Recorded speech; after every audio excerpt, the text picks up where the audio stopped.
আমার একটা বান্ধবী আসছে না। ওয়ালাইকুম আসসালাম, ভালো আছো? আলহামদুলিল্লাহ। আচ্ছা এই নাও মিষ্টি খাও। আরে এটা কি দরকার ছিল? আমি তো আপনার মেয়ের মতোই। আরে খা। থাক এটা কোনটা? না থাক, সমস্যা নেই। আমি বারবার কইছিলাম যে ওই বাবা এই নাও কফি খাও। আরে আন্টি এটা কি দরকার? এত কষ্ট করার কি দরকার? আমি তো আপনার মেয়ের মতোই। নাইনকে যেভাবে ভাববেন আমাকেও সেভাবেই ভাববেন।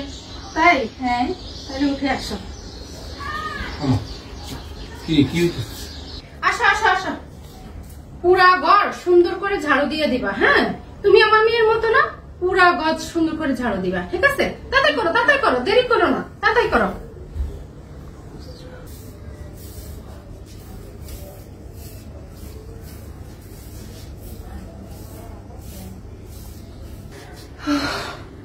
ঝাড়ু দেওয়া শেষ। এই যে তুমি না আমার মেয়ের মতো অনেকগুলা কাপড় জমে আছে, আজ কদিন থেকে ধুইতে পারি না। যাও যাও তাড়াতাড়ি করে এগুলো ধুয়ে দিবা, সুন্দর করে সাবান দিয়ে ঘষে ঘষে কিন্তু হাত দিয়ে দিবা, ঠিক আছে? তাড়াতাড়ি করো, তাড়াতাড়ি করো।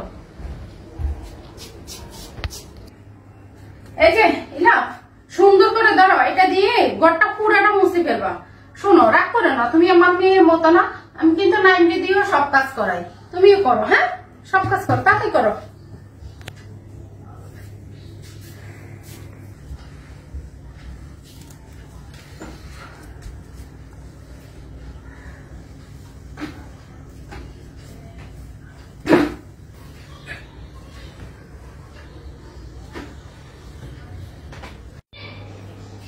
নাইম আমি চলে যাচ্ছি।